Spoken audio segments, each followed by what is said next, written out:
In 1927, Ryunosuke Akutagawa unveiled his thought-provoking masterpiece, Kappa. Through the experience, Akutagawa invites the reader to reconsider their understanding of humanity. The book is sometimes viewed as a biting criticism of Taishou Era Japan. The country's progress, the wars, the encroaching capitalism and Western thought that has entered into the nation. Japan was a country that hardly resembled what it used to look like just decades prior. But it could also be viewed as a deep and piercing psychological dive into the psyche of a person suffering with deep and personal pain. It's easy to see how the suffering could lead people to have a warped version of reality. But even if critics can't agree on what it means, today we can all agree that this is a masterpiece of literature. But where do we begin? Well, let's start with the creatures. Kappa, well, I'll probably just pronounce them as Kappa through this, roughly translates to river child. They're a long-standing figure in Japanese folklore and are not an original creation of Akutagawa. With river gods existing even in the oldest books of Japan, their shadows, the Kappa, have probably been depicted as early as the Edo period. Kappa are believed to be a humanoid species, shorter than an average human, but much stronger. Their scaly skin, webbed feet, and hands allow them to swim easily through the water. Their protective shell keeps them safe, while their hard elliptical dish on the top of their head serves as a wellspring of strength when filled with water. But that power is significantly diminished if the water is drained from it. Their intelligence is high, and their beaks are powerful, strong enough for crushing cucumbers or even human bones.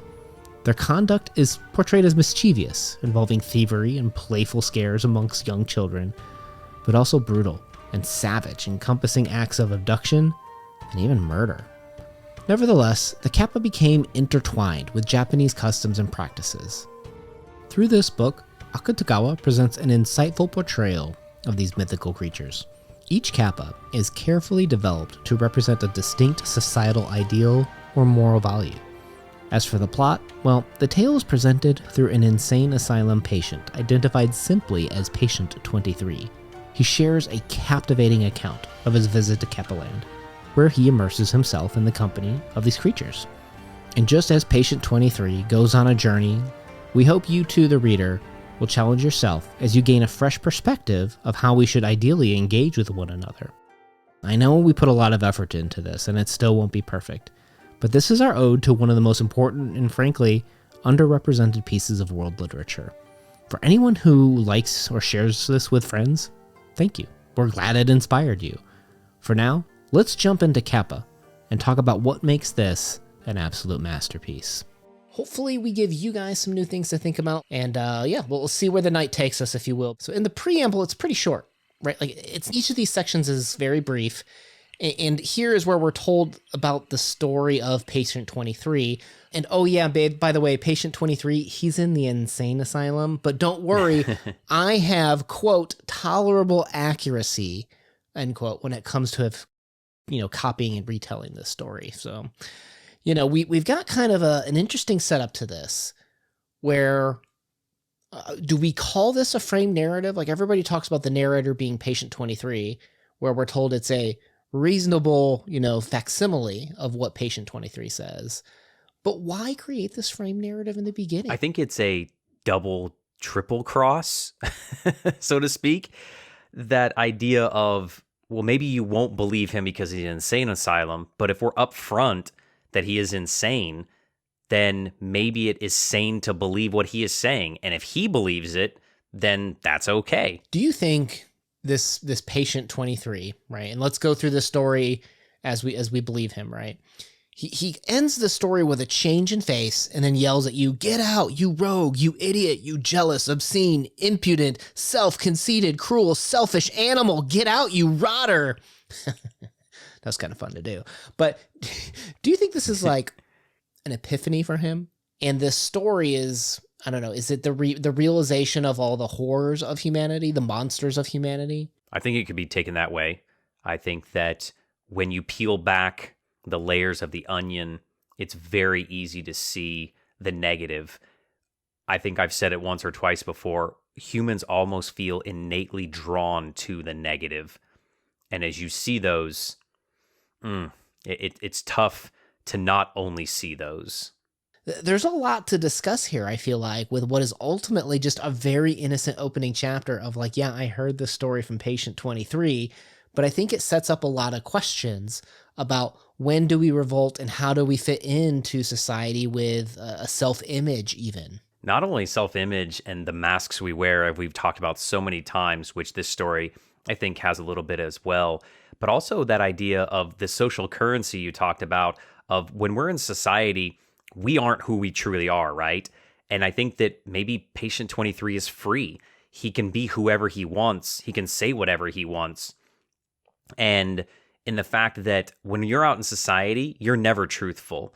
We always tell those little white lies. Hey, how you doing? Oh, I'm good. You're not good. You're depressed or you're sad or you're bored. But you tell that little white lie because that is the social norm. And patient 23 has thrown those out the window and is just fine with being straightforward. And sometimes that's a little bit refreshing. Yeah.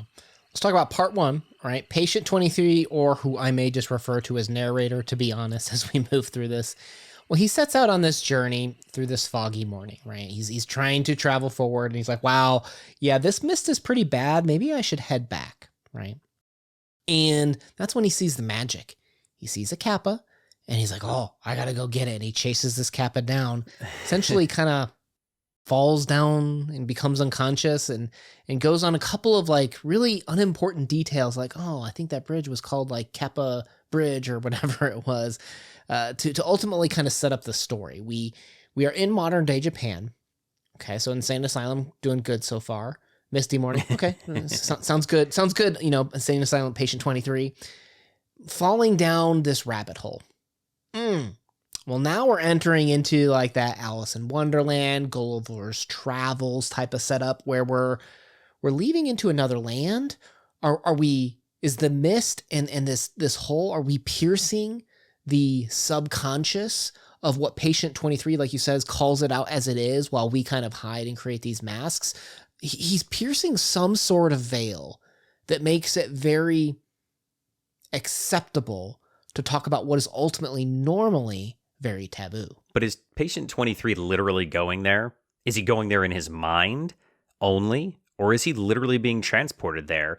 Is this where he's being swept up by the tornado, Alice in Wonderland style, as you mentioned, Gulliver's Travels, but Dorothy as well? The characters, the Tin Man and the Cowardly Lion, those are people in Dorothy's real world. If we take the interpretation of this, maybe patient 23 is going there. Maybe not just in his mind. Maybe in his mind. Again, we don't know. That's the great discussion of this. Oh, I was totally going to ask that question later on. I know you. We've read enough stories. I knew you were going to have the Shutter Island. Like this was all actual reality, just a perverted view of it. I knew you were going to have that interpretation in there.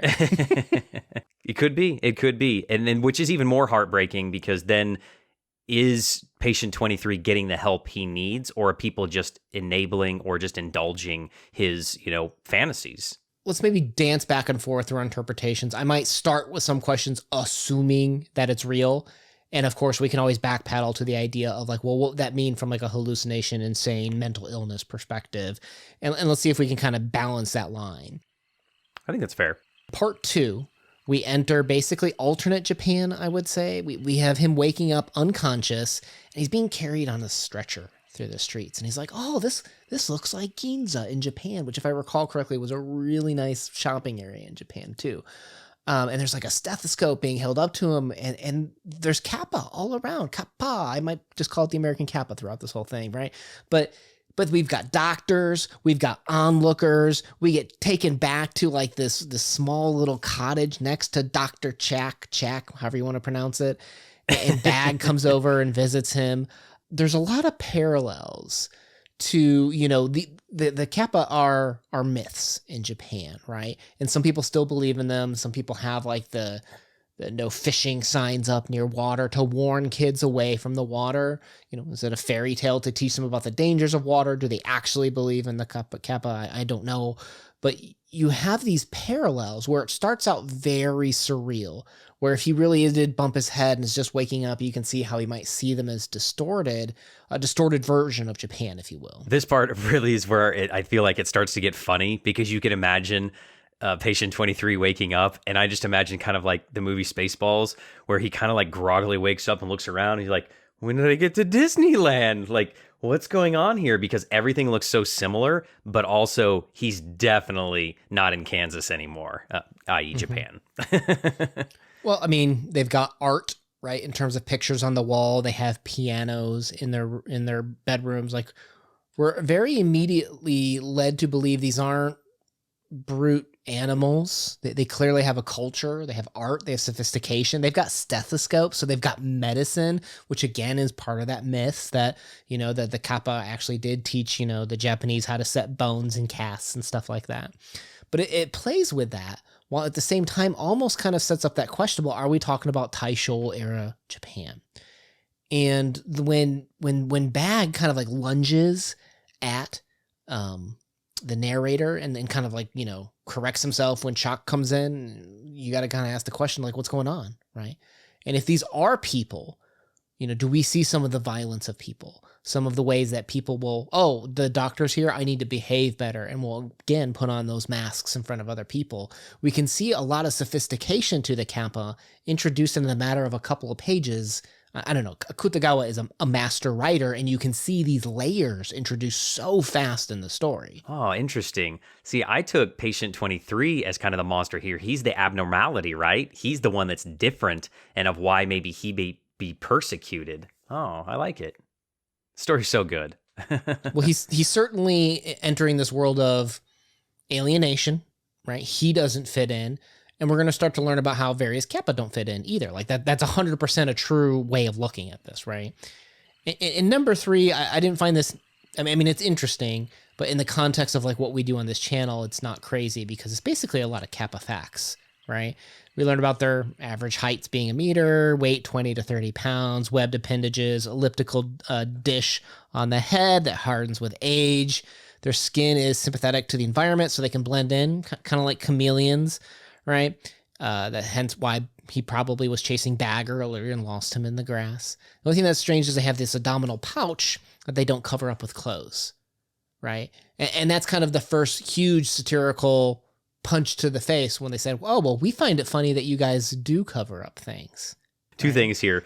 I loved this chapter, the fact of it finally gave me a visual representation. Of course, I immediately had to Google and start looking up some, artist interpretations of what Kappa looked like. And I just thought it was really cool. So if you're reading this story, wait till this part of the story, read it, and then start looking up images, because I know that I was really tempted to look up what the Kappa looked like, knowing that it was a type of Japanese mythical creature. But the other thing here that I thought was interesting, talking about like the clothes and whatnot, is this really hones in on the cultural identity. Well, why is it the way it is? Who made those rules up as a society or as a whole, and how did they evolve to it, which is really neat. Right. I saw an article here recently, well, it wasn't even an article, it was a post. And it was basically someone kind of said, how much skimpier can gym clothes get? And it was actually kind of interesting, all the replies, where people are saying like, well, I'm not naked, I'm following the legal rules, so I'm not skimpy, this is fine. And some people are saying, yeah, I wear skimpy clothes, and I like the looks that I get at the gym. I work out to have good looks. And you start to compare that to over time, right? If you took, perhaps someone wearing yoga pants or men with no shirt basically sometimes at the gym, and you stuck them in the 1940s, that ain't gonna work. You can't walk around in yoga pants back then in terms of modesty and such, right? So 100%, we create those standards, right? Which is why the Kappa can find it so hilarious that we do come up with them. Like, why do you do that? Why do you hide so much of yourself behind?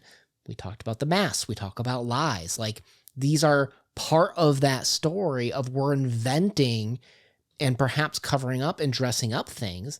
It might not be bad, but it is something that I think to aliens, perhaps, because there's not many other free animals in this world that dress up. I don't think they have the intelligence or ability to manufacture clothes, don't get me wrong, but that is purely a human desire to cover up, to shape things, to make things look different than they actually are. Yeah, it is weird that we're the only animal on the planet that does that. And it must be a social thing of our modesty of wanting to cover up certain parts of our body. I love wearing clothes, though, and I think it is something that maybe does separate us also. And maybe it does separate us from the Kappa, and maybe that's one of the things that makes us human, because the Kappa are chameleons, essentially, right? As you said, they can change their own color naturally. They don't need clothes to change what they look like. They can just do it. And that, again, alienates them further from how much different that they are from us. And I realize now, after having said out loud that we're the only animal to do that, I know this is bad, but I was thinking about decorator crabs because I have seen the movie Moana, so I do know that there are some animals that do that. So I guess I overspoke when I say we're the only one. But anyways, I think you guys get the point. Let's talk about chapter 4, because we have some deep topics here with this antinatalism and obligation here. The narrator heads to Bag's house as his wife is about to go through childbirth. And during the birth, the baby is asked if it really wants to be born. Narrator continues to go on about how Kappa can even lecture about the existence of God within 26 days of birth. And he reads a poster about genetically selecting Kappa, I'll say, for mating and eliminating the evils of hereditary. And I'm sure that the translation varies a little bit differently. But the narrator thinks it's just ridiculous that they think they can get rid of hereditary evils. And that's when the young, student Kappa points out, like, well, actually, you guys have been doing it for years with sons chasing servants and daughters chasing chauffeurs. And I had to put my book down after this. I was just like, that is actually a very warped mirror look at, hereditary evils of money, right? Because if we think about Japan, particularly with the Edo period, they had, that hierarchy where merchants were the lowest class. The wealthy class were low in Japan, which is always shocking, I think, for a lot of people to hear, that they were below farmers. They were below samurai who couldn't even own anything, right? Like ownership and money were evil, right? Like it's preying upon other people. So here, when they say, you also are getting rid of evil by having the rich marry the poor, right? Like that class divide and the separation, almost kind of like a obligation of noblesse oblige, that if you were born into wealth, you ought to marry less wealthy so that you can change the disparity between classes almost. And I just thought that was brilliant. It's the evening of the playing field. When I read this part, all I could think about was the little social media videos of when people walk around and do interviews on the street and they're like, hey, what is your ideal person, man or woman, husband, spouse, person? And they're like, oh, it makes this much money and they're this tall and they have these characteristics. And it's always like an astronomical amount of money. They have to make $100,000. They have to make $250,000 a year. And then they always tell them, hey, do you know the average person in the U.S. makes like $48,000 a year? And they're like, what? No way. Mm-hmm. And I think it's just, it's so true of that your self-worth and then the worth of others is so tied to money, and that is something that the Kappa are pointing out is a way of, exercising your right or not your right of how you will, pick traits of a mate based on something that really ultimately has no inherent value of what the baby will have as its genetic traits, is something that is outside, like money, that is an external factor like money. Yeah. And of course, we are having a lot of next generation discussion with that, right? And, you had Bag's wife giving birth, and they asked the baby, do you want to be born? Right? That's a very big philosophical question. It's absurd, right? Because particularly with human babies, like they're not able to make that decision. It's not possible. You must have a surrogate making that decision upon behalf of humanity.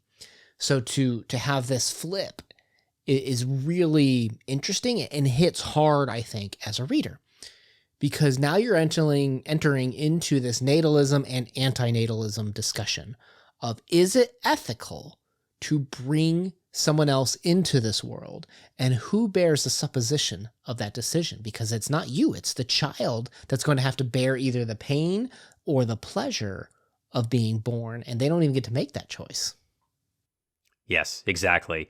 This is deep here, because if the child had the consciousness and the wherewithal that they did as, I don't know, the moment before they died, or their soul or whatever their being, if they knew everything, would they make that choice? Because you have in one school of thought, life is suffering and pain, but in order to have suffering and pain, there has to be pleasure and good as well, right?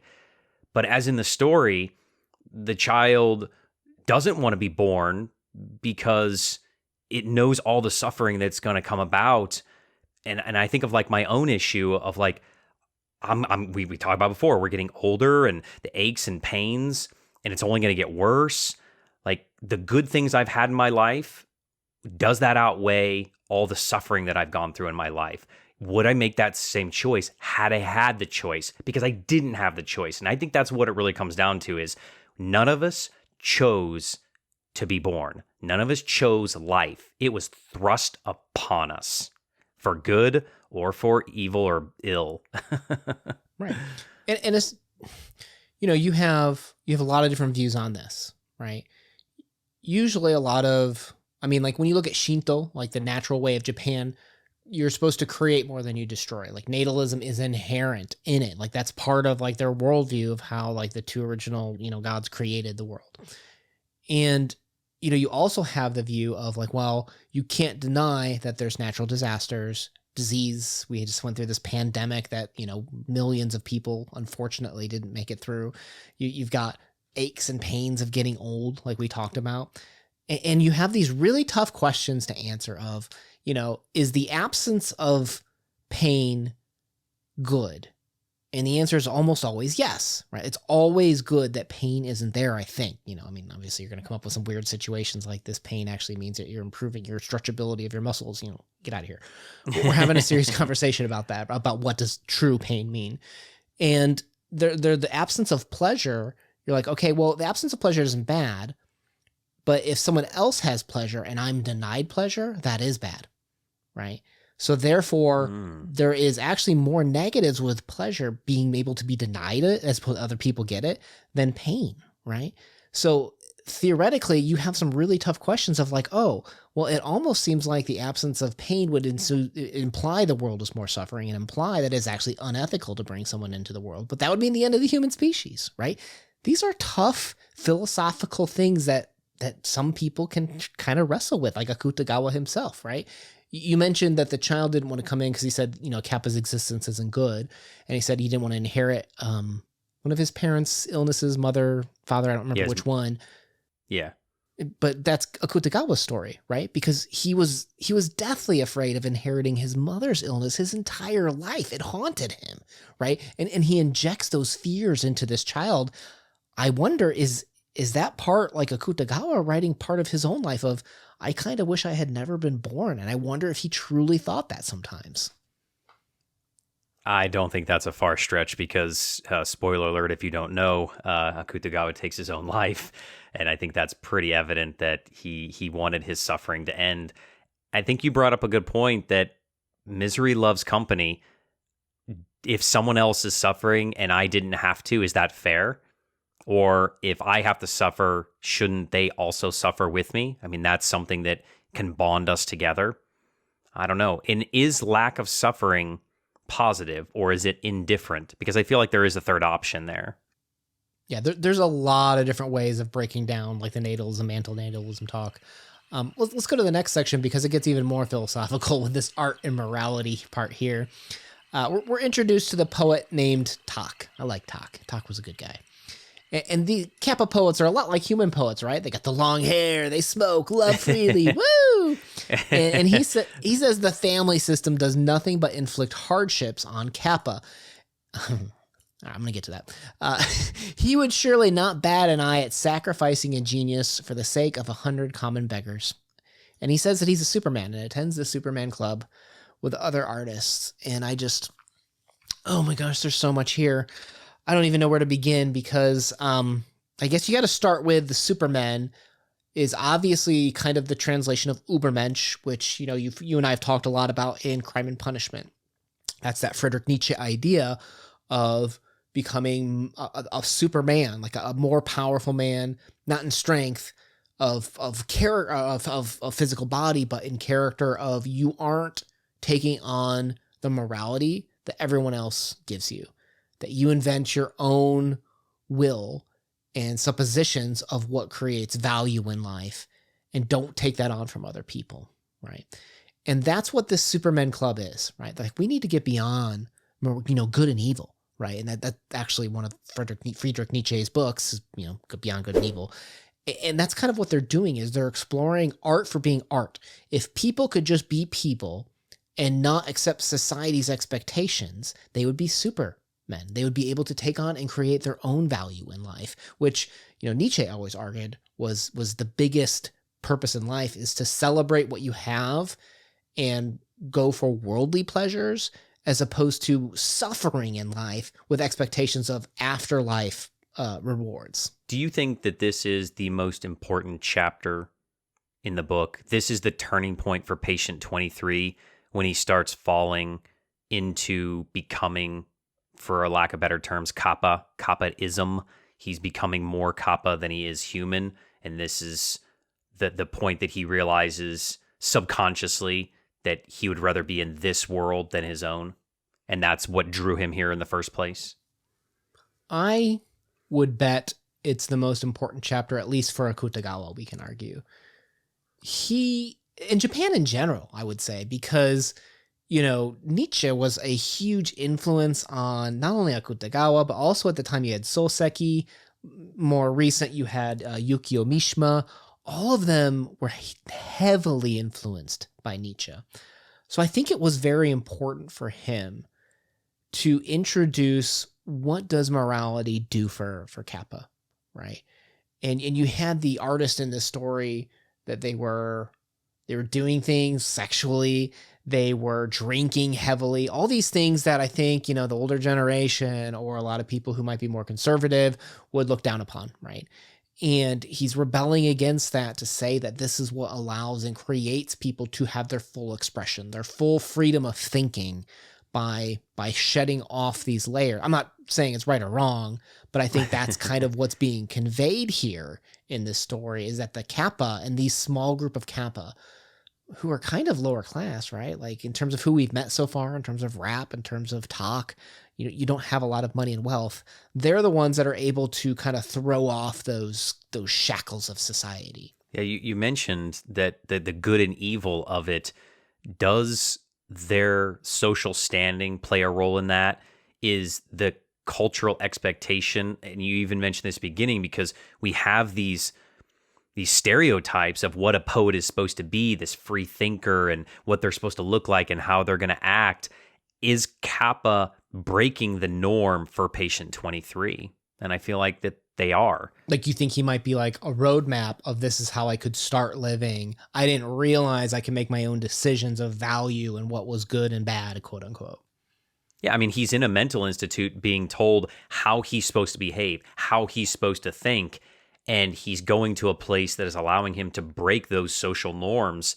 And I think that this is the time that he pivots, as, literally or physically, to change his life, and for the better for him. And that's all that matters. And I think that maybe my view of this, if we're taking again back to that, this is Akutagawa's, kind of inserting himself a little bit here in the story, again, being the most important piece of the story, the crux of it, is maybe if he had made different choices, or if he'd had a choice, his life would have turned out different, and maybe he would have wanted to live.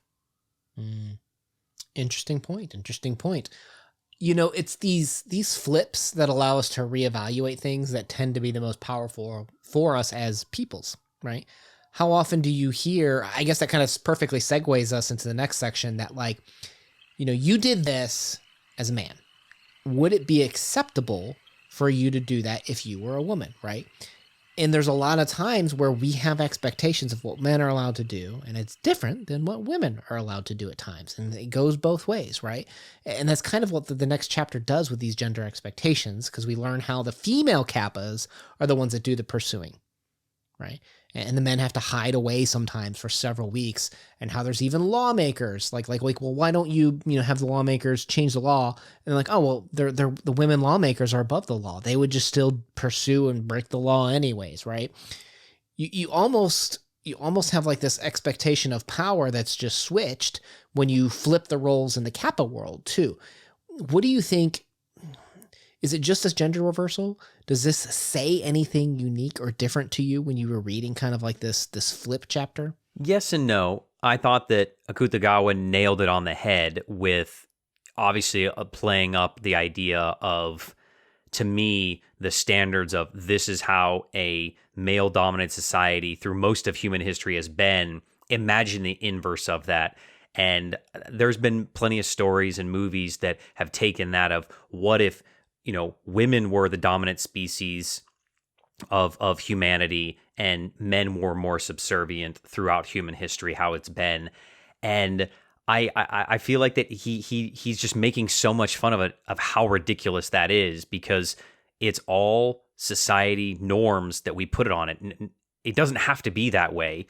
And a lot of it just comes back to, physical strength, which is a poor representation of what a, gender male or gender female are capable of, is based on physical strength, because that was so important to humanity for so long for our species to survive.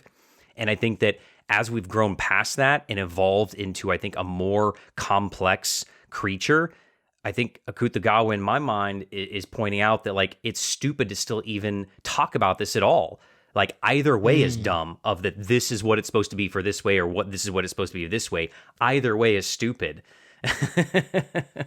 Do you think, okay, well, what about in this chapter also we have that bigger, stronger, okay, so the female is chasing this man, and then she says, oh, like she gets the attention of like the bigger, stronger male Kappa, and that bigger, stronger male Kappa comes along and beats to death the weaker Kappa, right? We have some Darwinian discussion here, survival of the fittest here as well.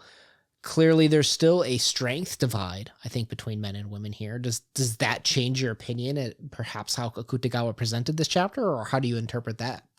Yeah, I mean, it does. I think it is a little bit time specific. Obviously, there isn't the technology influence. And again, and I would never say this, to somebody to their face, because I am old, weak, and fragile. But typically, men are physically stronger than women, but there are plenty that I would not get in the octagon with, any. But I think that, I mean, technology is the great equalizer, right? There are ways that strength is negated, and it's not mentioned here in the story, but I think that had there been an editor been like, hey, or if Akutagawa, he and I got to sit down and talk about it and been like, what about a gun, dude? Like, do the Kappa have weapons? Like, that's a big change in how society functions, is, some type of advanced technology. Maybe that's why they're so secretive and we never heard about them before. All right, let's go to chapter 7, the role of art in censorship, right? This is the chapter where the narrator recalls, like, oh, I've been to many recitals. Hey, and on the third one, we went to this place. I was with, who was it, Talk and Mag, and they're describing to me how, like, the composer, like, the title is still in German, right? And then, oh, there's Krayback, the infamous guy who gets down to play the piano, and the women, oh, they swoon for him, the infamous Krayback, right? And the crowd goes wild. And that's when the police come in, right? And they yell out, performance prohibited. And the crowd just wants Krayback to keep playing. Like, no, this is censorship. This can't be allowed. It's police tyranny and that sort of thing. And that's when Mag explains that they only have two art forms which can be understood clearly when expressed. Art and literature, right? Like that's the clearest form of communication. And as a result, like, oh, their sales never prohibited, and oh, those policemen must have bad ears, right? Like they can't hear it. Wow, this is quite the chapter for us to kind of explore here too, because, when we talk about, you taught the Meiji era in your history. Well, I don't know if it was your history class or whatever, but we had censorship from Edo period. We had censorship in the Meiji era with like westernization, religions, anti-governmental speech was regulated. Like censorship wasn't new to Japan, right? Like that's not a new discussion, but it is part of the discussion of what should the state govern, right? What should the state allow? Should they be involved in the publication of art? And you go through if you go through cinema, like Japanese cinema, there's clearly eras where you had like the censorship and stuff going on. So what do you think Akutagawa is really kind of attacking here, or how did it come across from you, like from your history perspective? I feel like he's trying to just blow the doors off the hinges of saying that any censorship is stupid, that it's ridiculous that there's only these two avenues that you're allowed to express yourself, and that somebody would ever have the audacity to say what and how and who you're allowed to, express yourself artistically, and that is completely out of the realm of what the government's job is. I think he's being hypercritical here of any type of involvement of, critiquing and criticizing art forms. Now, should there be some regulations? Of course, there's stuff that I think is more adult themed, that should not be for children.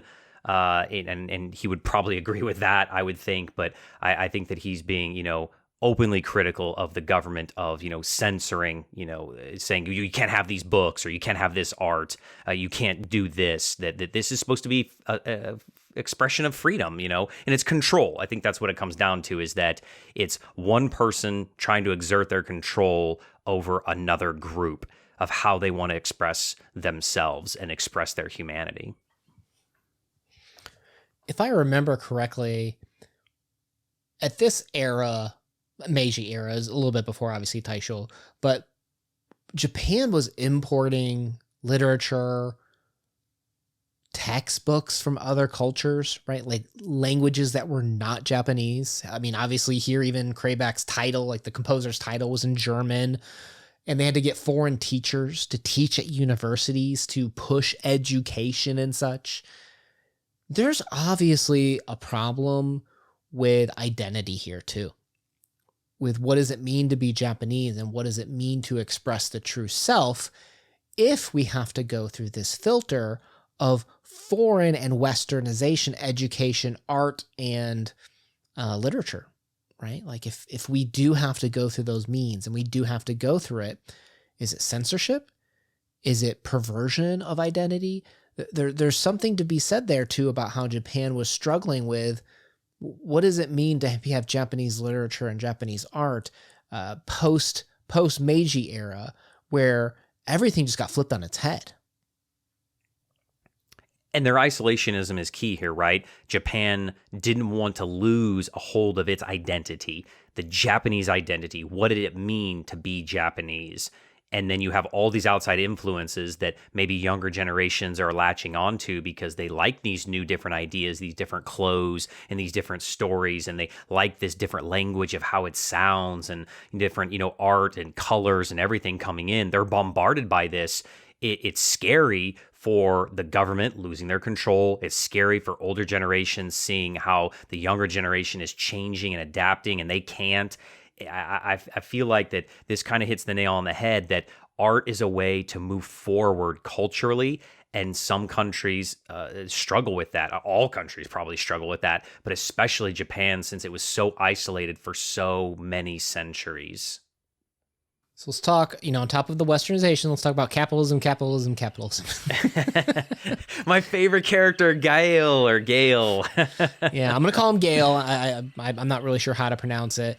But he's the chairman, president of a glass company and an investor. He gives the narrator a letter of introduction to all the factories around town, and explains that the Kappa factories can churn out 7 million books a year, and about 700 to 800 machines are invented monthly, which leads to many Kappa being fired.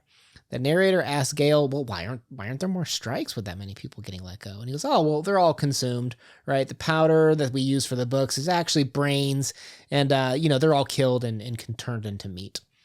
It's cool, though. We're all covered by the workers' slaughter law, And the narrator finds out his sandwiches are meat and vomits.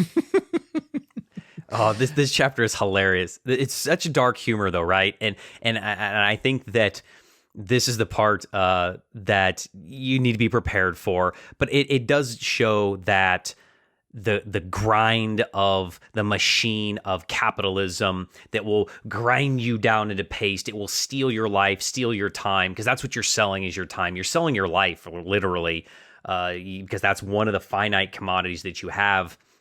And I took it as that Akutagawa is pointing out the fact that you only have this finite time that you're selling and giving away. Is that something that you want to do? Is that worth it to you? I mean, he was asked if he was like a socialist earlier, right? In terms of the people owning, the means of production. That's capitalism, right? You have people that are willing to sell their time, their health, age, however you want to phrase it, in order to get paid a set amount, right? And there's commissions, don't get me wrong, but then you have the owners who own the means of production, right? They take on the biggest capital risk. Typically, they're the ones that own that method. And Gale is clearly the owner of that method. And you can see he, like many capitalist leaders at the top taking on that risk, they're the ones that get the highest rewards, right? And that's what creates such that disparity in class between the wealthy and the poor, right? Like it just skyrockets a lot of times, particularly during the era of like industrialization, right? Like we were just talking about the Meiji era where they what was it, like 60, 70 years? They crammed like 200 years worth of industrialization in, like banging out all these new modes of production, moving from a feudal system of the home production to more of like a capitalistic model. And it was funded by the government too. Fastest than any Asian country. Yep. Yeah. It was funded by the government, right? So when the government's involved, well, that's going to become a little bit more tricky, right? Like here you have the government with the workers' slaughter law, which means they are funding and allowing and supporting a violence of murdering people that aren't selling their body's health to be productive, to create that capitalistic wealth for people like Gale at the top. Well, I think that there are many other more important chapters in the book, as we've already discussed. To me, this one felt like the most important now. And I think that is more telling of the time period that we live in and myself as well, that this one spoke to me of this was the warning of where we live now, where we have billionaires that control the government because of their lobbying. We have billionaires that control their corporations. We have billionaires that the wealth disparity is the wealth gap is astronomical to where we can't even fathom it. And I think this is the warning that I got out of this chapter from Akutagawa, that if you allow these two groups to coordinate against all of the people underneath that are holding the businesses up, they will be ground down to dust. And that's literally what we're seeing today. And then as we're recording this, we were talking about the strikes that are happening, that the only way to combat that is for those groups to come together to try to fight that alliance of the government and the owners of the companies that forge and squish the little guy below them. And of course, this has been happening, in capitalism, since its kind of inception. But I think this was a grave warning that I pulled from this chapter, that Akutagawa was saying, hey, be careful or leery of this. Well, and it's so insidious too, because people love the money, right? Like the chapter literally starts with the narrator saying, somehow I liked Gale, right? Well, yeah, because he's giving you the letters of introduction to go see all these different factories. Yeah, he's taking you to these fancy dinners where him and Dr. Chuck, the physician, aka the wealthy people, like he's leaving the lower class. He likes Gale not because of Gale. He likes the fact that he got ascended and could get some of the finer and luxurious things in life. Money is addictive.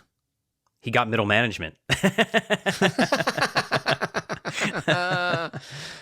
I think you kind of introduced some of the stuff that's coming in the next chapter here, but this chapter 9, War, what is it good for? I think you kind of already talked to this CodeX cabinet, basically, where he introduces the CodeX cabinet, which just assumed power under the pretext that they were the promoters of the welfare for the Kappa. So this was the lobbyist that you were just talking about, right? And Rope is the powerful statement in charge of the cabinet. He's controlled by the Pofu newspaper. A Kappa named Kwee is in charge of the Pofu newspaper. Well, and then Gale's in charge of Kwee, which means Gale's in charge of... Okay, going back up the ladder. If he's in charge of Kwee, he's in charge of the newspaper. He's in charge of Rope, which means he's in charge of the cabinet, right? And oh, is he really in charge? Oh no, it's his wife that's pulling the strings. So funny, again, the gender thing. But we have that slippery slope, like you talked about, of who's really pulling the strings. And you see with the capitalist that it's who has the money is the one that can actually really steer the boat behind the scenes, which you've already pointed out. But the second part of this chapter, coming back to that gender thing again, says that a woman Kappa is responsible for the reason behind the war with the Otters 7 years ago. One day an Otter was visiting a married couple, and the female Kappa hated that Kappa male, but instead of poisoning the husband, because that's what you're supposed to do, she accidentally poisoned the visiting Otter, and a war broke out which the Kappa won. Almost all fur in the country is now otter fur. And that's when the waiter busts in and says, the house next to yours, Gale's on fire. And Gale's like, sweet insurance money. Okay, so I think we've covered the cabinet thing. Let me know if there's anything else you want to cover. Should we move into the war, like what this war with the otters mean? Yeah, let's do it. I do think that it's funny, though, that with the power of capitalism, of controlling the flow of information, right? And we see that again today of billionaires buying social media companies, hint, hint, to control the flow of information. Akutagawa was ahead of his time. He sure was. He sure was. All right, so let's talk about this war. Did you have any ideas? Like, was this a specific war that you were kind of feeling out? Like you have like the Japanese Sino War, you've got World War One. Yeah, because this was 26, right? So you got World War One, right? Like there's a couple of wars to choose from. Did you pick any specific allegorical ones, or did you just kind of view it as a broader thing about a commentary on war in general? I couldn't find any specific reference that I felt like it hinted at a specific war. It felt like it was just a broad statement that Japan seems, like most countries, to just have war in its history. Just generation after generation, there is a war for them to have to deal with, whether they're fighting, Korea, or they're fighting China, or they're fighting the United States, or they're fighting here, or fighting themselves. It always seems to be that reoccurring theme through, the 17th, 18th, 19th centuries. Do you think it's more about Kappa's desire to win, to conquer? Or it's our innate thing of killing ourselves? It's like what we're best at? I don't know. Yeah, it's a struggle of humanity dealing with its own anger. That the Kappa just have this innate desire to destroy and kill. I don't know. I mean, it is in the context of these chapters where it ate and kill their own people when they're no longer valuable, right? Like there is an element of conquering and not for the purpose of destroying, but for the purpose of progress, of utility. It's almost like putting production and personal gain ahead of seeing people and humanity.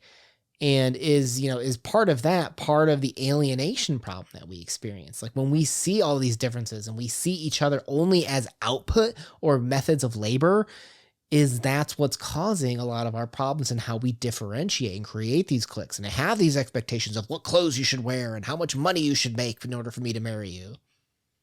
It also might bring it back full circle to our idea of calling the herd, of that idea of Darwinism, that you get rid of the weak because we only want the strong to make our country that much stronger as well. And that war is a good, acceptable way of doing that in most of human society. Where like killing is bad, but it's sort of okay in war. Even though it's bad, it's okay here, as long as there's an excuse. Well, I mean, and that also kind of argues that point that we were kind of struggling, wrestling with earlier in terms of the bigger Kappa killing the smaller Kappa. Also, you hear at the end, it's a transition, don't get me wrong, but you have Gale's rather okay with that house being burned down because he's like, sweet insurance money. Like it's part of that trade-off, like the destruction for the wealth, greed, or way to progress forward in another way. Oh, I love it. I didn't even think about that. Yeah. But I mean, there's also a positive spin. I mean, we're kind of being a little bit negative here, but from destruction, there is growth and birth and good things can come of that. You got to crack an egg to make an omelet kind of mentality. Well, look at you with the positivity. I didn't see that from you out of this pessimistic work here. Very good. Very good. All right, let's move to Chapter 10, Influence in Art. Rap. The student, who, if you recall, was the antinatalism student from Chapter 4, makes a reference to an insect catching violet is in bloom. And Rap cries, wishing that his beak wasn't rotting away. They head to Krabex, who, since the raid, we're buddies with now. We hang out with. And we can see that he lives, extravagantly, but not as nice as Gale, but he definitely is doing okay for himself. And while he's normally happy, jovial with his family, he's a little downtrodden. Right, and he's upset that critics have criticized him, saying that his lyrics aren't as good as the poet talks. And they say that he can't even be a musician compared to Superman Club Rock. Right, so the narrator says that, well, Rock, he doesn't have your modernistic fervor, Mr. Krabeck. Krabeck abruptly stands up and says that, well, he's afraid of Rock, and that many Kappa have no ear. And he's tired. He throws Mag's book of an idiot's words at them. And surprisingly, as they leave, they stumble upon Talk, oddly. And they warn him about how, well, hey, Krabeck's super grumpy right now. So Talk thinks that he sees a green monkey poking its head out from the window of a car, totally normal there, and nervously looks about and says he's no anarchist and bids them adieu. Yeah, so this was a very stuffed chapter, I feel like. Can we start with Rap, his beak rotting? What did you take from that one? I feel like that we are our own worst enemies, that he's so hypercritical that he's like literally rotting within. And it's so sad that we can't just be accepting of, what we like ourselves, that we let society influence us so much. Do you think, and this might be a little bit, I'm going to use more modern words, and it is a modern way of thinking at it, so it probably isn't the main intention, but, literature is what it means to a person.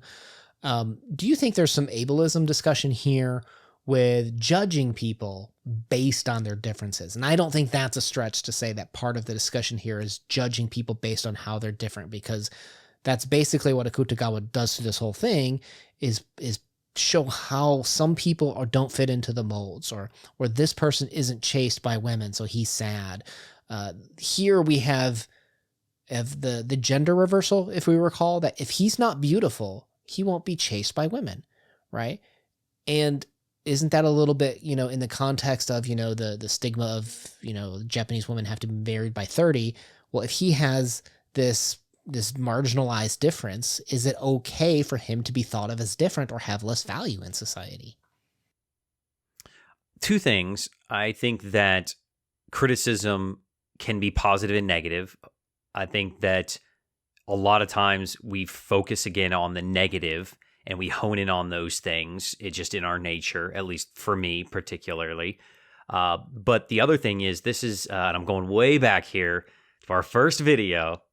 This is the Harrison Bergeron argument, right? That is everybody created equal, or do you want everybody to create equal with Rap and Talk? Is this competition good? Does it breed, them wanting to improve upon each other because they're not equals, and it forces each of them to be better or worse? I don't know.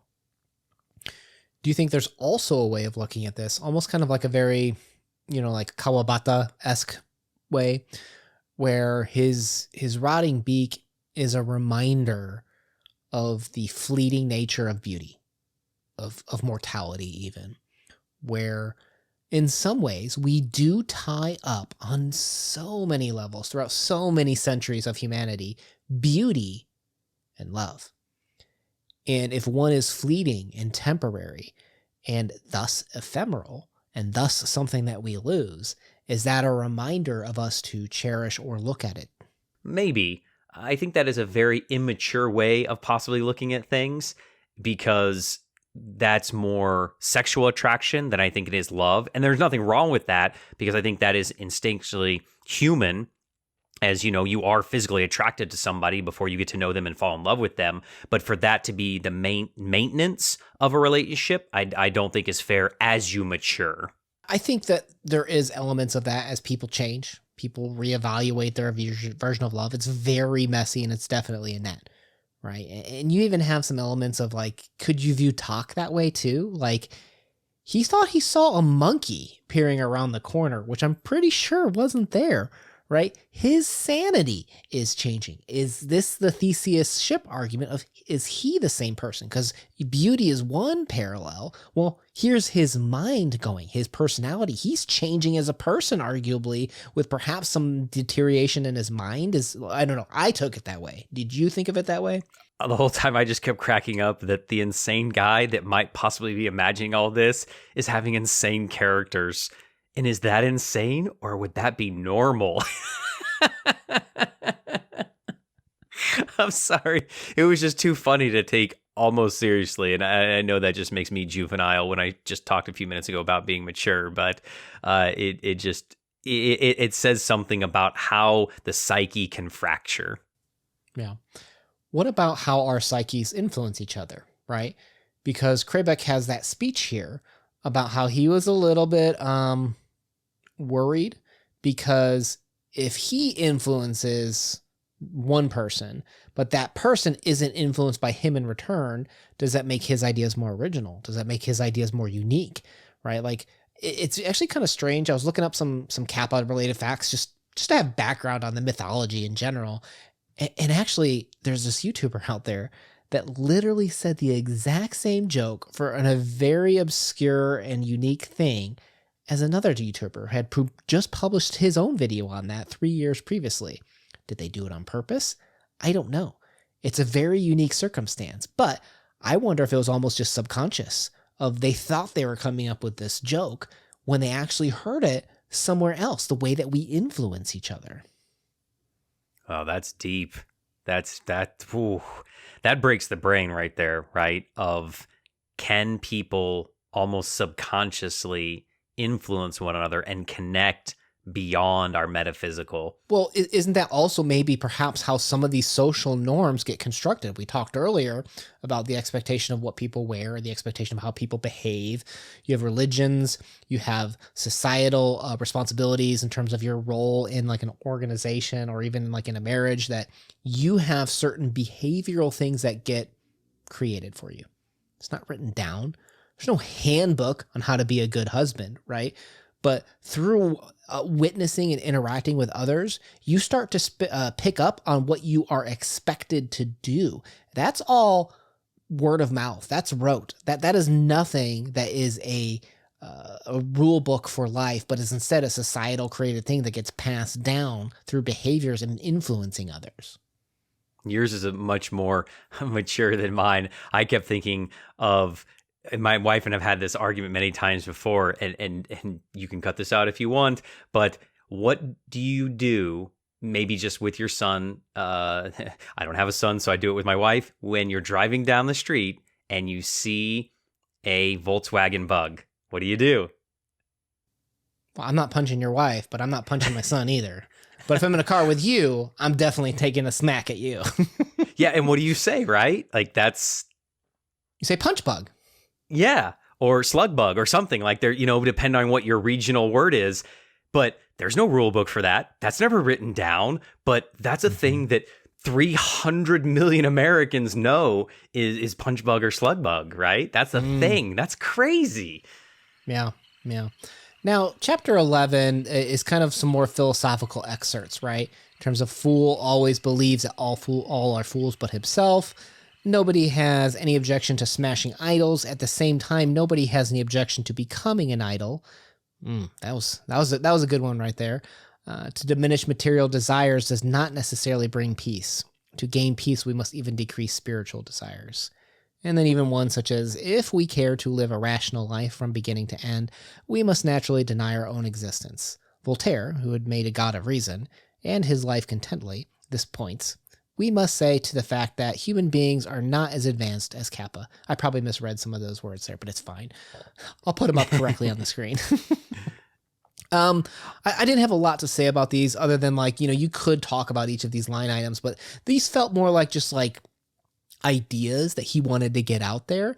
And I think you could critique each one, but I think it kind of fits into the greater tapestry that Kappa creates, I guess. I guess the rest of the book was more interesting to me.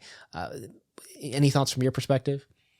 This felt like almost they were proverbs, right? And I remember one here, and I'll read it and mess up as well as you did to make you feel better. The wisest rule of life for a Kappa is to despise, and yet not in the least violent, the manners and customs of his time. It just felt like these were words of wisdom to live by, that how you are supposed to behave. And I kind of liked it. It felt like almost a rule book. Mm-hmm. Yeah, it was kind of nice to have like a little... I'm glad it was presented the way it was, right? Like if he actually tried to weave it into the narrative, it would have been clunkier. It would have been harder to get to. The fact that it was just like, this is this book that was just thrown at me by Krayback, it actually made it a little bit more refreshing that the form changed for how it was delivered, that I enjoyed it, honestly. I did too. I think this might be the only criticism really I have of the book, a 9.9 out of 10, is if this chapter maybe had been presented in that way of when Patient 23 gets to Kappa Land, this was like on a plaque, and it kind of gave him a blueprint of what he was about to experience, or maybe at the end, like as an epilogue, maybe it would have fit better at the beginning or the end instead of kind of like not in the middle, but it would have helped me as a reader anyway, with some basic more knowledge of what I was getting into. And if maybe Patient 23 had experienced that, it would have changed his journey as well. I don't know. I really liked it, but I felt like it could have been placed different in the story. You're not alone. I'm one of those people, like, when you have like the epigraphs at the beginning of chapter, I almost always skip them. They irritate me. I hate reading them. I hate reading, even though it's like sometimes like a summary or a theme of that. I just can't stand them. So for me, I'm on the opposite end where I actually enjoyed how it was kind of just injected into the middle of the book. Fair enough. All right, let's move into chapter 12, the punishment and legality chapter. The narrator sees a skinny Kappa who stole a pen from him a while back. This was interesting. He informs an officer, the guy's name is Gruck, and that he was a postman and stole this pen for a child's toy, but the child died, right? So therefore he's innocent, right? According to clause 1285. Well, this is a little strange, right? The narrator heads to Mag's house where we have Chalk the physician, Gale, and Judge Pep, right? Oh, look, the chairman, the physician, and the judge. Again, the class coming together. The rich part people. Of the alienation and class divide. It's peppered perfectly throughout this whole piece. But he asks the judge, who says if the circumstances surrounding the person when causing the crime cease to exist. The judge is saying that if the circumstances change around this, then that person can't be convicted, right? And since Gruck was a parent when he committed the crime and is not now, well, he can't be guilty, right? And the narrator finds it completely irrational. Chuck asks if they have the death penalty in Japan, says that theirs is more humane, and that's when they kind of suddenly hear the gunshot. So you'll start to see the ending of these chapters have these, like, it's not a periodic statement, right? Because it's not like summarizing or clarifying the chapter. It feels cheap to call it a cliffhanger, but it's starting to inject more and more of these, you got to keep reading, right? Like it started out almost as diary entries. Here's a vignette to present a philosophical idea, difference, or thing to challenge about Taishou Japan, about the psychology and suffering of a person in society. Well, now it's entering more narrative style of a book of, oh, you got to keep reading to find out what this gunshot is. You got to keep reading to find out what this fire is all about. Like, it's interesting how Akutagawa is starting to change the pace at which you want to consume this. It also starts to feel like it blending the lines, and he's being a little bit more hypercritical. And I feel like this is where the critics of the story, there are two kind of, groups of what this book means or how you can interpret it. And again, you can interpret it any way that you want, but those are kind of the two divisions of this, of Kappa. And I feel like this is where they start to blend of what does it mean, or divide of what it means. And that is his mental state, or is this him being critical of Japan? And that narrative is being driven here of, is he being critical of humanity and Japan in particular? And he goes to one of the most egregious crimes there can be of, taking a life, and that how do we deal with that as a society? And that I felt like there is no right answer. I think that life is sacred, and taking it one way or the other is difficult for the humans and the Kappa. Well, it's hard to also bake into what does this mean from a correctional standpoint. You've got punishment, right, which is locking a person up, death penalty to end it. But you also have this Theseus ship argument that we referred to earlier, right? Like, for those of you that don't know, that argument is like, okay, here you have Theseus ship, you replace one board with a new board because it was rotting. Is it still the same ship? Yeah. Oh, okay, just one board difference, right? Well, what if we replace the next board? Right? Is it still his ship? Yep. Okay. Well, what if we keep doing that until we've replaced all the boards? Is it still the same ship? It's all new materials. Total, every single thing of it has been replaced. Is it still Theseus' ship, even though it's a totally different materials? Well, when we look at a person that has done a horrendous crime, right? What are the corrective actions, the things that they can go to improve, to repent, to make sure that never happens again, to do punishment for what they've done, right? And how many of those changes do they go through before they're perhaps a different person, right? And is that person the same person that would have committed that crime before as the person that's released after they've been reformed, right? There's again that discussion of what makes a person, and what is due punishment if that person is no longer, if they fully repented, regretted. Like, there's a lot of different ways of viewing it. Obviously, this is the hardest discussion possible because you're talking about a life, like you said. But if it's something less grandiose, it makes it a little bit more palpable to discuss of what is punishment and what does it mean to have reformed and changed yourself, your morals and your standards to fit in with the expectations of what is proper behavior. And if this is Akutagawa's view and not Una's, it is telling of him, of his humanity is showing through, because it's punishment, punishment, punishment, not penance, penance, penance. How do we punish a person, not help them improve and become better? What is their penance to being a better human? How can we make them a worse human because they did something bad? That's I don't know.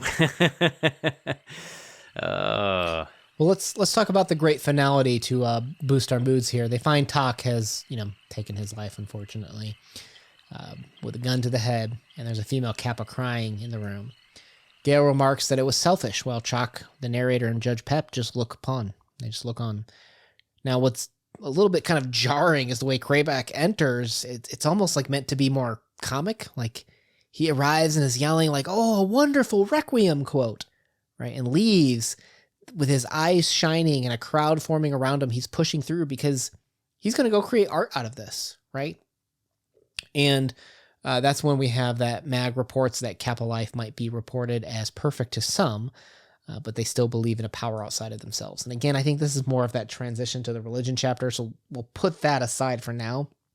Let's just talk about Tak, because some people have postulated, okay, you could read this as just a straight Taishou commentary on Japan, allegory, right?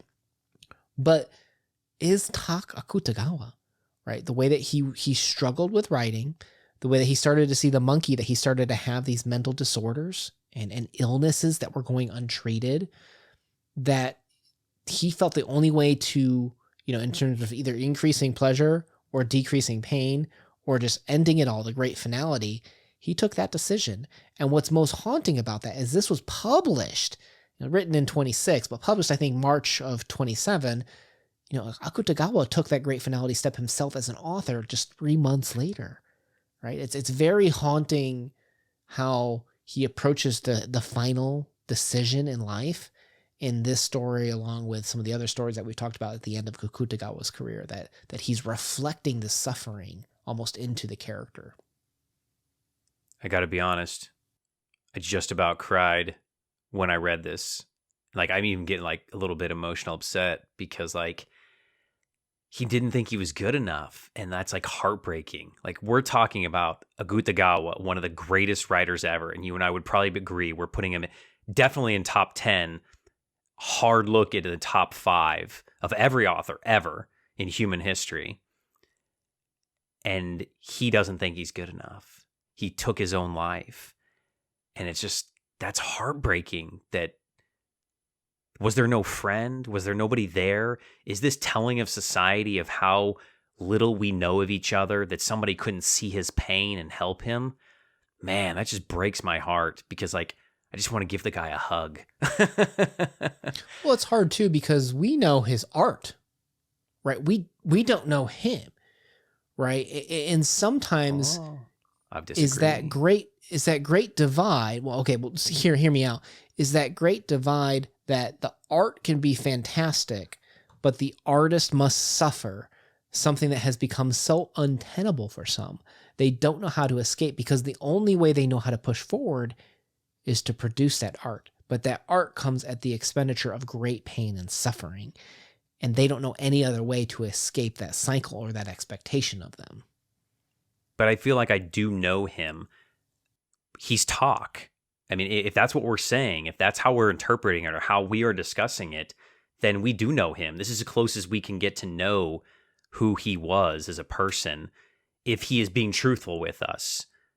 And I feel that it's almost like an insult to his memory to not say that we don't know him. And no, we didn't get to talk with him. We didn't know him, but I think we know enough of him that we could say we know his suffering, and that we would be better people for helping him get through that suffering. And we wouldn't let him lean on his artistry to be his only outlet. And I think that that's something that talk, i.e. Akutagawa, needed and didn't get. Now, we get this amazing piece of literature as a result, but I would trade it to have the artist back, because again, as we've talked about, we lost his life, which is much more precious than any piece of literature. I think it also causes kind of like a small callback to that censorship chapter, where they say sometimes art is the only true way and is very clear to convey truth, to convey what the artist means, right? And sometimes that we really do feel that way, that sometimes the reason why we live is because it is teaching us something and connecting with us emotionally, like we're reacting as people in a way that if you tried to just tell me your philosophy, I probably would get annoyed, probably wouldn't want to listen. But when it's presented through art, for some reason it allows me to open up and be more truthful about some things than I wouldn't had it not been presented that way. Well, it's kind of like any piece of art, right? You get to consume it at your own leisure pace, and how you will be able to interpret something that allows you to be more receptive to it. All right, let's talk about life as a religion, which is probably one of the last big topics in this piece that hasn't been covered yet, because we have the narrator ask Rap, like, what religion do Kappas have? Right. And it's like, oh, well, we got the life religion, right? And it says you can translate it to, quote, to go eating and drinking convivially and uniting sexually, close quote. And they agree to visit the Grand Temple, where Rap begins talking to an old Kappa, probably to cover up his excuse for not coming to temple often, LOL. And also laugh. Church. Well, yeah, and the narrator gets bored. I mean, well, any religions where you have like those ceremonies where young kids probably have a hard time connecting, or even teenagers. Like obviously the narrator even gets bored, I think, when the old man's talking at one point. But they worship the tree of life with the green and the golden fruit, where the gold is the good fruit and the green is the evil fruit. And they go through several busts. I wrote them all down here. I'll put them up on screen. But basically they talk about how, well, there's no scriptures. The youth don't really participate.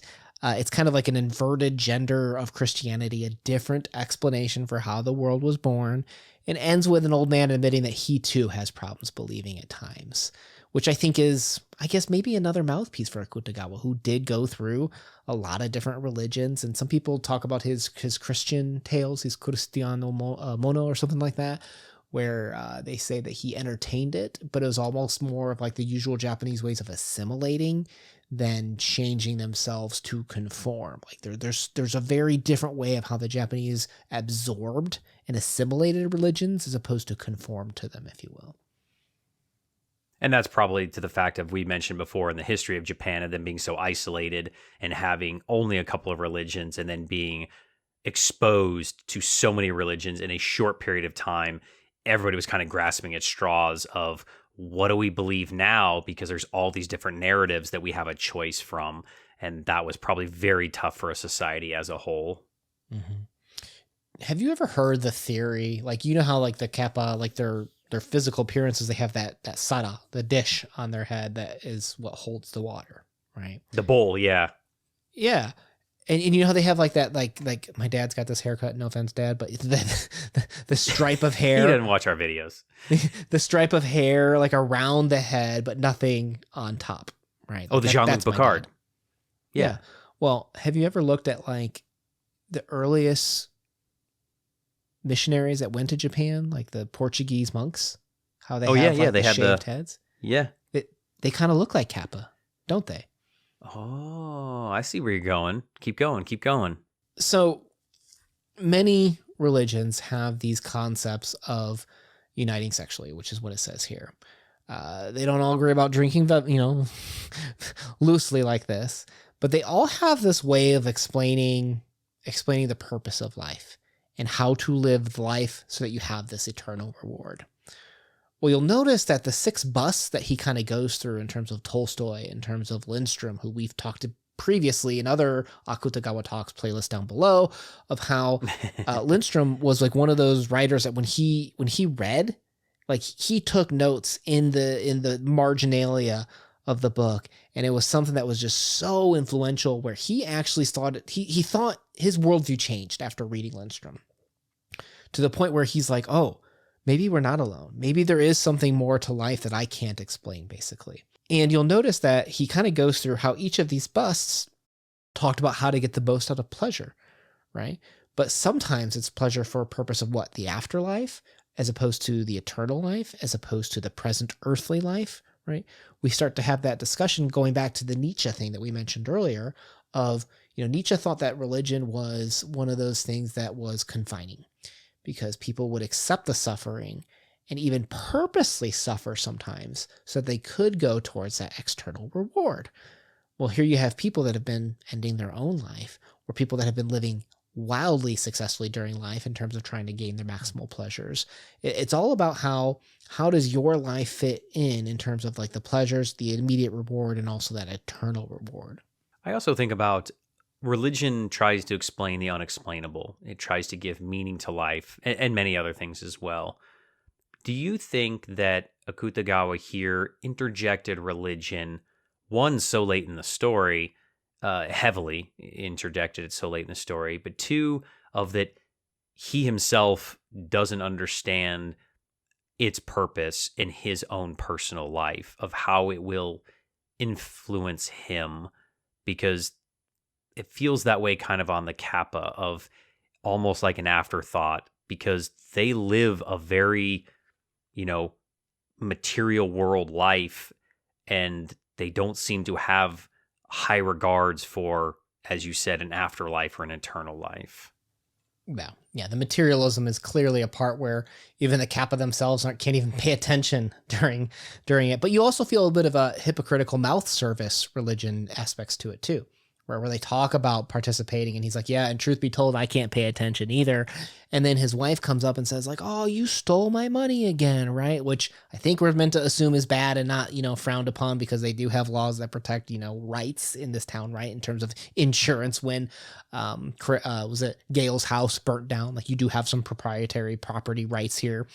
But you start to realize, to exactly to your point, especially as we move into the Seance chapter, that the materialist views of the Kappa, and when we start talking about religion, there's clearly even the mouth service religionist people out there too. The Seance, right? So, this seems like anti-religion. Do you think he did that on purpose? Like a seance? I don't know. It feels Well, too on the nose.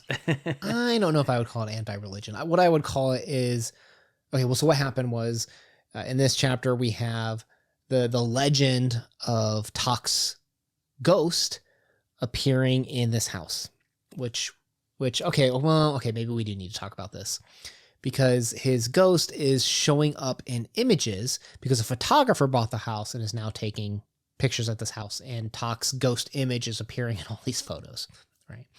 So soon we have 17 specialists come up to investigate with Madam, I think it was MME, I think, if I have my notes correctly here, who goes in to do this seance and is possessed by Tak and basically talks for him. So I might say he, I might say her, I might float back and forth here, but this Madam is talking for Tak and talking about his last work of art. He asks about himself, and ultimately at the end, the 17 specialists agree this absolutely has to be right. We confer that yes, this is accurate, and there actually was a ghost here of Tak. By the way, Madam, I know you used to be an actor. Here's your money for your services. Have a great day. Yeah. Another chapter that's just hilarious. Again, there's a lot of humor to be gotten here. I feel like we come back again full circle of, is this really happening, or is this in the mind of patient 23? Is there something in the real world that he's seeing that we're getting glimpses of now because we have an actor acting for real or pretend? And is the pretend or real for our benefit or for patient 23? I don't know. I viewed it as playing. So we've talked a lot about societal expectations. You should behave this way. Well, in Shinto, did you have, when we did our Shinto kind of like dive where we both read some Shinto texts, did yours talk about how, I think it was if someone died while they were like really mad or violent, something along those lines, that theoretically their essence stayed. There's a Japanese word for it where like it stayed and we're trapped in that area. state of being. Yes. Yeah. Okay, I remember.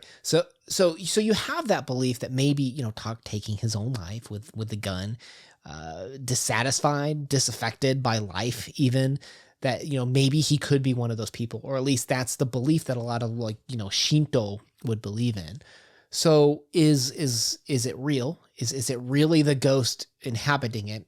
I think Akutagawa's really making you believe that it is not actual really there. It's Madam putting on a performance as she was a previous actor and getting paid actor wages. That's my view of it, right? But again, it's the way that we look at how we're expected to behave. You can see how some people can take advantage of it, right? The way that some people can be the actor and pass as real for some people, and just for the sole purpose of monetizing, of almost kind of like when we go back to that capitalistic discussion of gaining money, lucrative greed for the purpose of oneself. And is that bad? Well, I don't know. Sometimes when we think about being deceived, we typically think that that's not a good thing. Yeah, I thought about this of like, to whose benefit is the acting happening? Is it for Tak? Is it for patient 23? Is it just in society general? I thought about this as well of, is this Akutagawa's, maybe call out of how religious leaders are performers maybe, and coming back to that capitalistic of tithing or, donations to, a religious organization. I feel like he might be a little hypercritical here of them, the way that I kind of took it. Yeah. Well, I mean, everybody's going to have their view, right? Akutagawa has his view, and this is our interpretation of his view. So again, don't take it as if like we think that this is reality, right? Like this is us trying to interpret literature. How do we see ourselves in it is a good question, because you see that's even part of the discussion where they say like, hey, Tak, what was your last poem? And it was basically this very famous Basho, like one of the greatest haiku Japanese writers of all time, right? It's like probably his most famous haiku actually as well. And apparently Tak wrote it, right? And any regrets about it. And he's like, my only regret is that instead of a frog, I wish it was a Kappa, right? I wish I had interjected ourselves into it, because people love to see themselves in this literature. And I wonder if that's part of the story. It's part of the discussion here with, when Akutagawa is going to be writing the story, he's going to be interjecting a lot of his own philosophical ideas, beliefs. And he's going to challenge them the way that he sees things. That's true. I guess that makes more sense of how he's wrapping up the story, coming to a close, of kind of putting a nice little bow on this. It feels, for the first time of the story, almost open-ended, of we're not, because you had mentioned that we're moving towards of like, I need to finish, I need to get that, cliffhanger completed, of this is one where we don't know. Mm-hmm. But it's okay. In 300 years, when the copyright is expired, it'll sell like crazy. What year is that? I'll buy a copy. Long copyright for the Kappa. All right, so the penultimate chapter, chapter 16, is the, I'm going to call it the Benjamin Button chapter. This is where the narrator says that he's feeling homesick and he wants to get back home to Japan. Whether that's reality, whether that's actually leave this Kappa land or whatever. He decides that if he can't find out the way throughout the city, he's going to have to go to the suburbs, right? So he meets this old Kappa who reads and plays the flute, but has the appearance of a young boy of 13. Turns out that he is reversing in age. He was born old and is now getting younger. And this is the chapter where he says, like, well, the only way to get out is the way that you came in. I have no idea how you get there. But then he pulls out down this rope for the skylight for the narrator to leave and tells him that he's got to repent before leaving. Yeah, and we just kind of take the ladder rope up, right? Like that's kind of interesting. Oh, gonna ascend right up into the heavens. And he'll find his way home. All right, so let's do a quick discussion about Benjamin Button, because that is the reason why that tale was kind of written was, how does age impact us, change our decisions about where we belong, where we fit in, right? Because, when you look at friends, they're the same age, right? You don't hang out with people that are half your age. Typically, I mean, don't get me wrong, you do have people that are older and younger, but typically when you have packs rolling together, they're the same age, right? You got people that are into the same hobbies. You got people that are able to do the same things in their career, even. Typically, you don't have a ton of class crossing either. You have people that are of the same class hanging out together. Is that because they're worried about other classes taking advantage of them? Not, I don't know. But age is another one of those great separators that can alienate us, that can create separate groups of people who will find connection with each other, right? And if you reversed in your age, you would have yet another divide in your life, like the beak that's rotten in terms of, not fitting in, be visually appealing. If your age constantly reverted, well, there's another thing that you wouldn't be able to share with someone eternally, another thing to divide that greatly divides people in terms of who they choose to hang out with. And it's one of those things that, like, man, like how many different ways can we look at what would makes it so difficult for us to fit in? I thought about this of, is this Japan's way of not fitting in? Is its divide, its separation, again, its isolation from the rest of the world? If something like age is your division and you're Benjamin Button, you never fit in with anybody, ever. Because if you're an old man as a child, you work with nobody. And then as you are reversed, or the inverse of everybody else your entire life, you'll never fit in anywhere. And maybe that's how Japanese society kind of felt, is it never felt like it was in with anyone because it had been so itself for so long. It didn't have any of those connections or ties with any other societies or nations.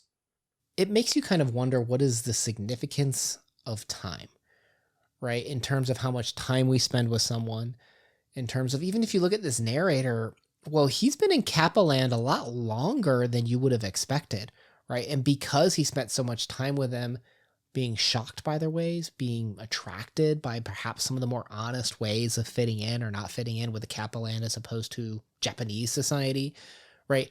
Time plays an element in how close we feel to something and how much time and exposure we've had to something, that it can make us feel and even have greater connections. So when time doesn't work with you, right, does that also mean that you aren't even able to have as deep of a connection with some things. Also, the fact that you become more accepting of something over time, probably regardless of what it is. Take people that go to prison, for example. They don't want to be in prison, I presume, but it gets to the point of you accept it and then it becomes your home. And a lot of times there are studies of prisoners that struggle with life outside of prison or outside of the military or anything that becomes a norm that becomes accepted because of the time that's invested into it, for sure. And I think that kind of leads us to the end of the story, right? The finale of when patient 23 goes home, what does he do? Well, he's repulsed, right? His time spent with the Kappa has been so great that he's like, I can't live here anymore. And then we go back to that opening line of, you imbecile, you coward, you rotter. He can't stand to be around humanity anymore. And again, to your Shutter Island interpretation, or the Wizard of Oz interpretation of these were all just distorted ways of seeing people, is when he sees people who they really are, is it just that disgusting and repulsive that it's worse than when we're dressed up to be the monsters to fit in. And if we're taking that literal interpretation, or even the figurative literal interpretation of Akutagawa, that this isn't just a satire or his critique on Japan, but this is his own mental degradation, that he was internalizing everything. He was in his, room, his home by himself, writing feverishly, contemplating life and his own life and what did it mean, how long it would go on. And then the fact that when he went out in society, maybe he just went to a coffee shop and or he just went to get dinner or get the paper, and he saw society and he was just repulsed by it, of like, I've got to get back to my world, because that is something that I understand, because this I don't get. And you know what? I kind of understand that sometimes. Well, with the Meiji era came coffee shops and perhaps the ability to reflect upon the monsters of society. I don't know. If we look at, like you said, so kind of like that view of is this one man's psychological deterioration, which I thought we'd talk more about throughout this, but we touched on here and there. But is it real? Is it not real? And when he sees Bag at the end visiting him, when he's is it the insane asylum at the end? When he thinks he has the flower and he looks down and it's not there, right? That's when we're beginning to question reality. That's when we begin to question how much of this was in my head. And remind you that this is all being told actually from the person who patient 23 told this story to as well, right? So how much of the story is also put through another lens, right? He says like, oh, I've reasonably repeated this story. Well, why is that there, right? Did enough of this story get altered through the telephone game, through a sane man's view of what reality is and the way that he phrases things get changed enough from the insane asylum man's story that it's meant to be fantasy, when maybe it was reality for this man? You know what I mean? That's very telling too, of can an insane man understand a sane man, or can a sane man understand an insane man? I don't know. But leave us a comment down below if you're insane or not, or if I'm insane. Yeah, Una and I are definitely insane. Yeah, let us know if you understood us and which category you're in, because that'll help us understand. All right, guys, Akutagawa talks down below. Again, we spent so much time on this because it was important for us. This is one of those top pieces of literature. And honestly, it's one of the top pieces of literature that just isn't discussed enough for how good it is. Did we discuss absolutely everything? No. Did we get through everything on our mind? No, but we tried to get as much as we could out here, as this is a labor of love for us. We hope you enjoyed some of the time that you spent with us today. If you did, I'm going to leave links and special shout out to our patrons who have supported us in large projects like this. If you'd like to learn more about that, check out the Patreon link down below. And again, thank you for spending time with us today. My name has been Una. Peace. Peace.